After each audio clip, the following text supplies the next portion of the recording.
আসসালামু আলাইকুম ওয়া আশা করি তোমরা সবাই ভালো আছো। আজকে আমি আলোচনা করব চতুর্থ শ্রেণী বিজ্ঞান বইয়ের অধ্যায় 3 দুর্ঘটনা ও প্রাথমিক চিকিৎসা। চলো বইতে ফিরে যাই।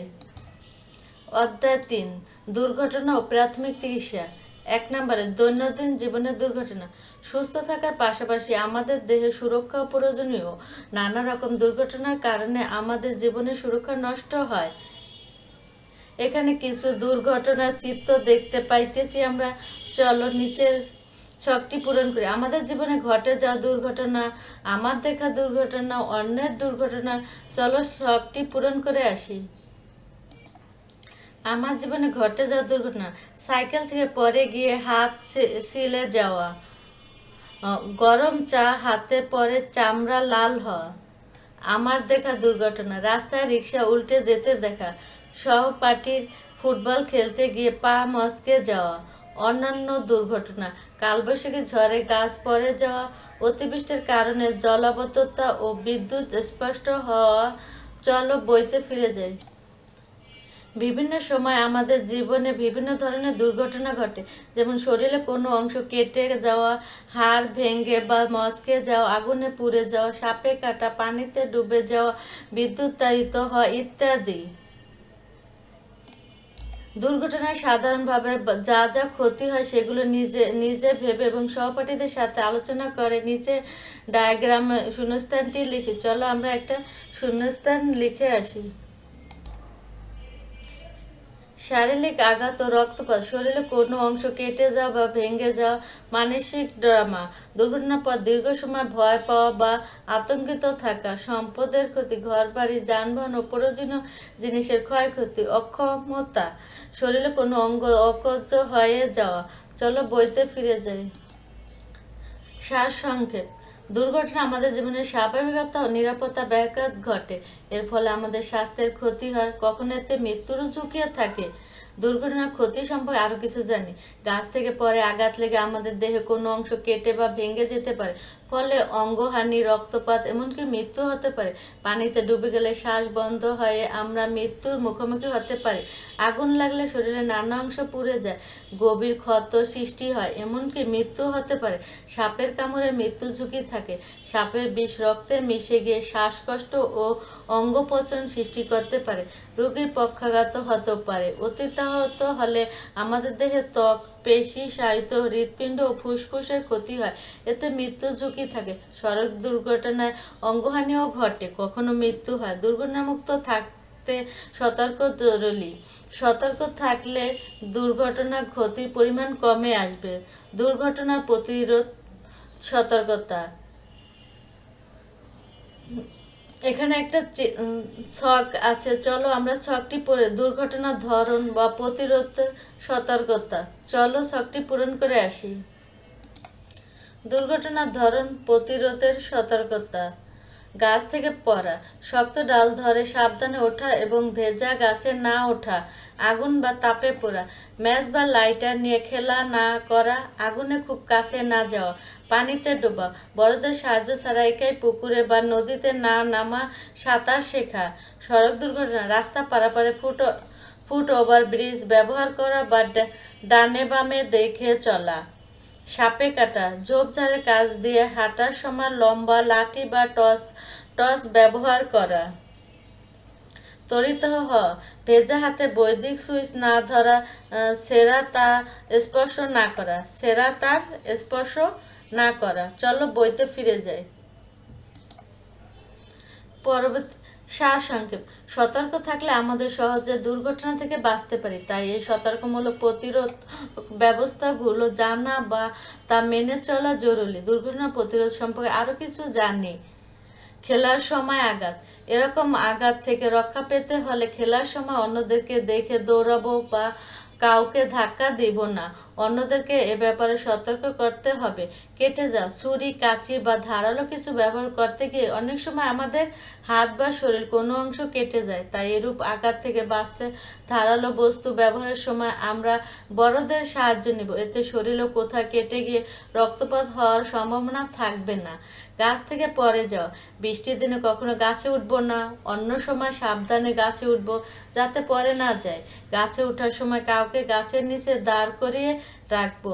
পানিতে ডোবা, আমরা অনেকে সাঁতার কাটতেও পানিতে ঝাপাঝাপি করতে পছন্দ করি। সাঁতার না জানা থাকলে কখনো পুকুরে, খালে, নদীতে একা একা নামবো না বা গোসল করব না।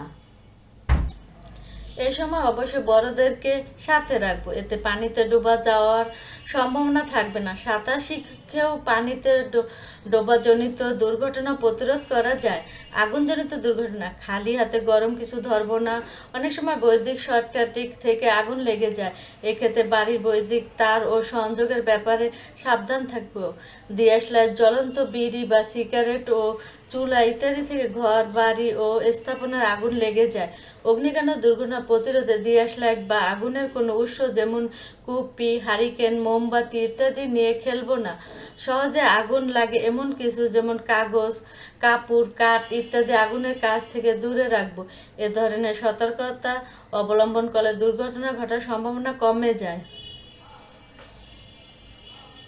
তড়িৎহত হওয়া, ভেজা হাতে বৈদিক জিনিস ধরলে শক লাগতে পারে, একে বিদ্যুৎ স্পষ্ট হওয়া বলে। এটি এড়াতে বড়দের সাহায্য ছাড়া বা ভেজা হাতে কখনো বৈদিক তার বা কোনো জিনিস ধরব না। সড়ক দুর্ঘটনা, নিয়ম না মেনে গাড়ি চালানোর ফলে সড়ক দুর্ঘটনা ঘটে।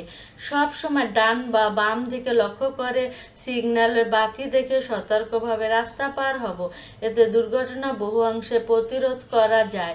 রাস্তায় জেব্রা ক্রসিং অথবা রাস্তার পাশে ফুটপাত থাকলে অবশ্যই তা ব্যবহার করব। সাপে কাটা, বাড়িঘরের আশেপাশে পরিষ্কার রাখলে সাপ লুকিয়ে থাকতে পারে না। সাপ থাকতে পারে এমন জায়গা এড়িয়ে চলব। রাতে বাতি ও লাঠি নিয়ে চলাফেরা করলে নিরাপদে থাকবো। সাপে খেলা দেখলেও দেখার সময়ও সতর্ক থাকবো। বাড়ির আশেপাশে ঝোপঝাপ থাকলে তা পরিষ্কার করব। ইঁদুরের গর্ত থাকলে তা ভরাট করব। আমাদের দৈনন্দিন জীবন এবং সতর্কতাগুলো মেনে চললে সহজে বিভিন্ন দুর্ঘটনা প্রতিরোধ করা সম্ভব। 3 নম্বরে আছে দুর্ঘটনার প্রাথমিক চিকিৎসা। ডাক্তার আসা বা হাসপাতালে নেওয়ার আগে দুর্ঘটনা কবলিত ব্যক্তিকে দ্রুত যে সাময়িক চিকিৎসা দেওয়া হয় তাই হলো প্রাথমিক চিকিৎসা। প্রাথমিক চিকিৎসা কিছু সাধারণ নিয়ম আছে, এগুলো হলো প্রথমে বয়সে বড় বা জরুরি সেবা কারো কাছে সাহায্য চাইতে হবে। তোমার থেকে বড় যারা তাদের কাছে সাহায্য চাইতে হবে। 2 নম্বর, নিজেকে দুর্ঘটনা মুক্ত রাখতে আহত ব্যক্তিকে সাহায্য করার আগে নিজের নিরাপত্তা নিশ্চিত করে নিতে হবে। 3, দুর্ঘটনা কবলিত ব্যক্তিকে নড়াচড়া না করে স্থির রাখতে হবে। 4, আহত ব্যক্তিকে ভরসা দিয়ে তুমি সুস্থ হয়ে যাবে এটা বলে শান্ত রাখতে হবে। এই সাধারণ নিয়মগুলো অনুসরণ করার পরে দুর্ঘটনা অনুযায়ী প্রাথমিক চিকিৎসা দিতে হবে।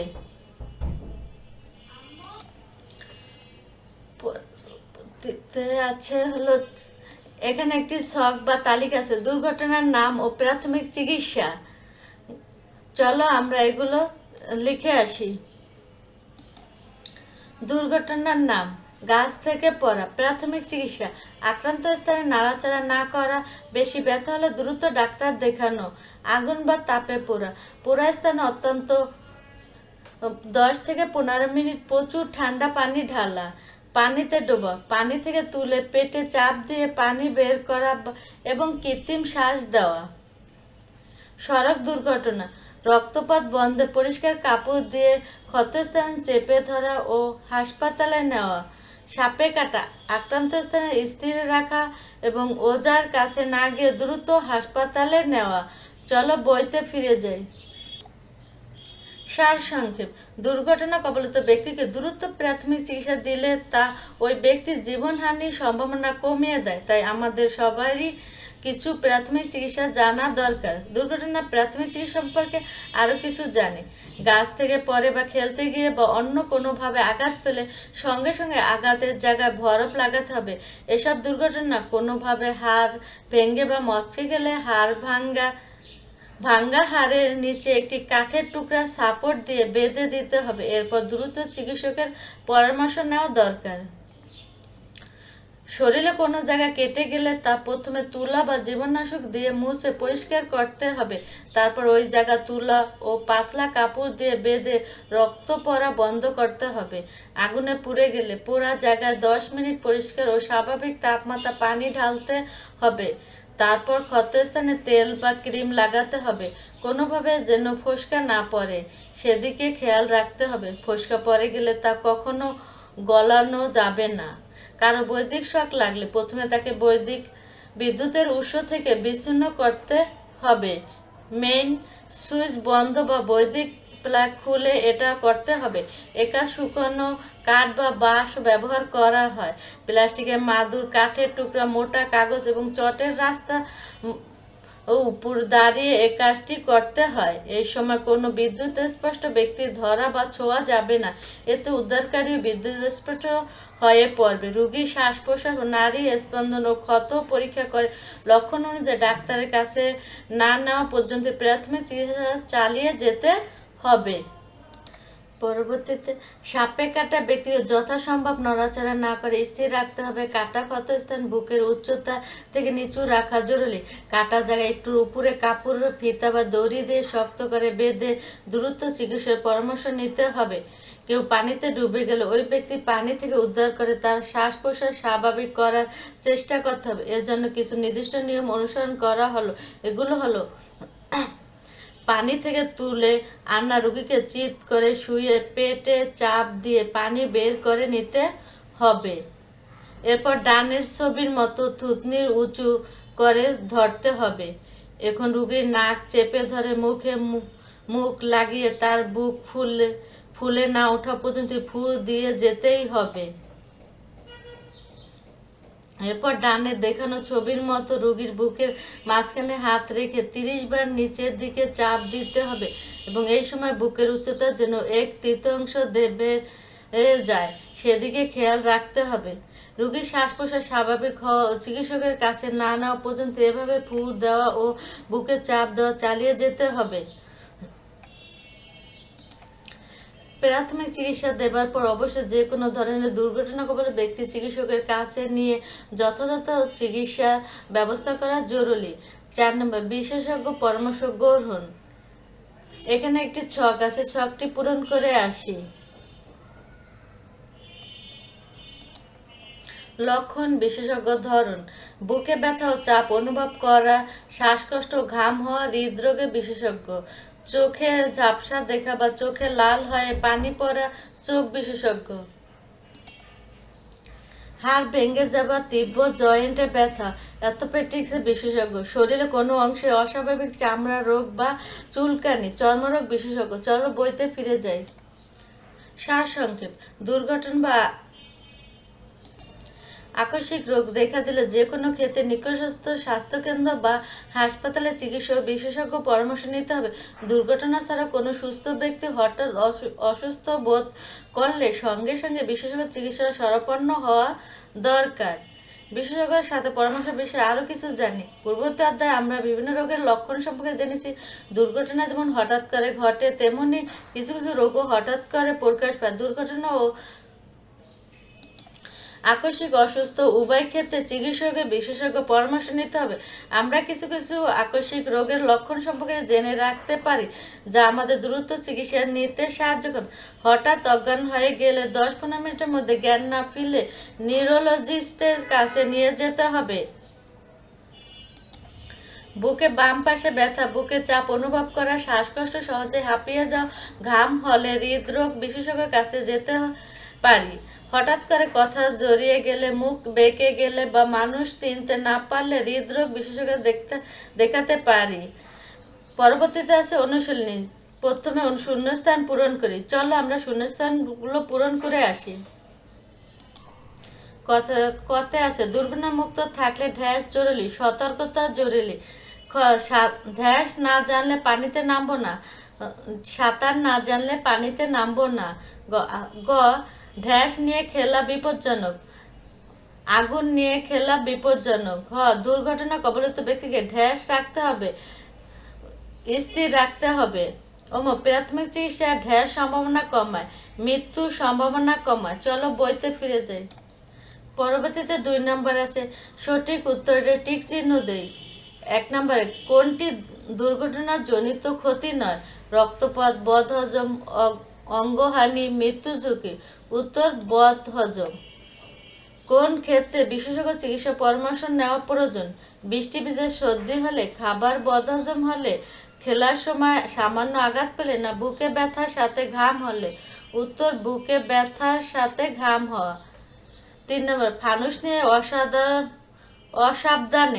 অসাবধানে খেললে কোন ধরনের দুর্ঘটনা ঘটার সম্ভাবনা থাকে? আগুনজনিত, আঘাতজনিত, বিষক্রিয়া ঘটিত, না রক্তপাত ঘটিত? উত্তর হবে আগুনজনিত। 3 আছে সংক্ষিপ্ত প্রশ্নের উত্তর। চলো আমরা সংক্ষিপ্ত প্রশ্নের উত্তরগুলো জেনে আসি। কয়েকটি দুর্ঘটনার নাম লেখি। গাছ থেকে পড়া, আগুনে পোড়া, পানিতে ডোবা, সড়ক দুর্ঘটনা, সাপে কাটা এবং তড়িৎ হওয়া। খ কেউ বিদ্যুৎ স্পর্শ হলে কি করতে হবে? উত্তর বিদ্যুৎ স্পষ্ট ব্যক্তিকে স্পর্শ না করে শুকনো কাঠের লাঠি বা প্লাস্টিক দিয়ে বৈদ্যুতিক উৎস থেকে তাকে আলাদা করতে হবে। দ্রুত মেইন সুইচ বন্ধ করার ব্যবস্থা করতে হবে। প্রাথমিক চিকিৎসা বলতে কি বোঝাও? উত্তর ডাক্তার আসার আগে বা হাসপাতালে নেওয়ার আগে কোনো আহত ব্যক্তিকে সাময়িকভাবে যে সেবা দেওয়া হয় তাকে প্রাথমিক চিকিৎসা বলে। চলো বইতে ফিরে যাই। 4 নম্বরে আছে বর্ণনামূলক প্রশ্ন। চলো বর্ণনামূলক প্রশ্নের উত্তরগুলো জেনে আসি।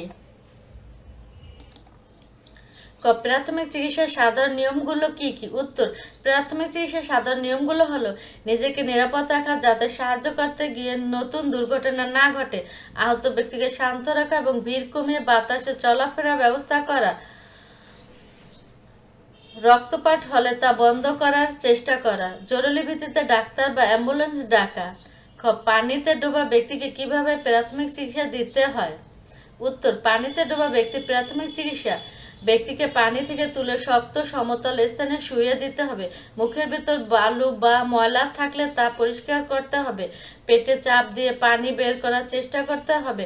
প্রয়োজনে কৃত্রিমভাবে মুখে মুখ লাগিয়ে শ্বাস দেওয়ার ব্যবস্থা করতে হবে। দুর্ঘটনা মুক্ত থাকলে কি কি সতর্কতা অবলম্বন করতে হয়? উত্তর দুর্ঘটনা মুক্ত থেকে নিরাপদ জীবন যাপনের জন্য আমাদের দৈনন্দিন জীবনে কিছু বিশেষ সতর্কতা অবলম্বন করা প্রয়োজন। 1. আগুন বা ধারালো যন্ত্রপাতি ব্যবহারের সময় অতিরিক্ত সাবধান থাকা, রাস্তা পারাপারের সময় জেব্রা ক্রসিং বা ফুট ওভার ব্রিজ ব্যবহার করা, সাঁতার না জানলে একা পানিতে না নামা, ঝোপঝাপ বা অন্ধকারে চলার সময় সাবধানে টর্চ ব্যবহার করা। চলো বইতে ফিরে যাই। আজকের মতো এখানে শেষ করছি। পরবর্তী অধ্যায় সমাধান নিয়ে খুব শীঘ্রই তোমাদের সাথে দেখা হবে। আল্লাহ হাফেজ।